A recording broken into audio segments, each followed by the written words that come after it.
একটা বোতাম চাপলেই flight lieutenant Tauqir ফিরে যেতে পারতেন পরিবারের কাছে। নিজেকে বাঁচানোর সুযোগ ছিল তার হাতে। জরুরি পরিস্থিতিতে বিমান নিয়ন্ত্রণের সিট ত্যাগ করে প্যারাশুট নিয়ে নিজের প্রাণ রক্ষায় লাফ দেননি তিনি। বিধ্বস্ত হওয়ার আগে ফাঁকা জায়গায় নেওয়ার চেষ্টা করেছিলেন শেষ মুহূর্ত পর্যন্ত। তার যে বিমানটি, সেটি ছিল পুরনো এক F-7, একটা যুদ্ধ বিমান, যার জায়গা 2025 সালের আকাশে থাকার কথা না। তবু সেটিই উড়ছিল, কারণ দুর্নীতি এখনো উড়ছে এই দেশের আকাশে। আর সেই দুর্নীতির ভার বইছে এই প্রজন্মের সাহসীরা। তৌকির আকাশে মারা যাননি, তিনি মরে গিয়েছিলেন অনেক আগেই।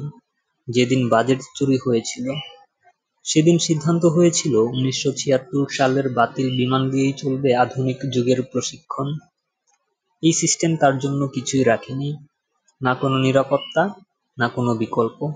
রেখে গেছে কেবল ঝুঁকি, মরচে ধরা লোহা আর এক তরুণ অফিসারের নিশ্চিত মৃত্যু। উত্তরায় বিমান বিধ্বস্তের এই ভয়াবহ ঘটনায় শুধু তৌকির নন, প্রাণ হারিয়েছেন আরো অনেকে। তাদের সবার আত্মার মাগফিরাত কামনা করি। আমরা গভীরভাবে শোকাহত। তাদের পরিবার পরিজনের প্রতি জানাই আন্তরিক সমবেদনা। আহত যারা হয়েছেন, আল্লাহ যেন তাদের দ্রুত সুস্থতা দান করেন, আর যেন কোনো তরুণ তরুণীকে একটা মরচে ধরা বিমানের সঙ্গে জীবন বিসর্জন দিতে না হয়।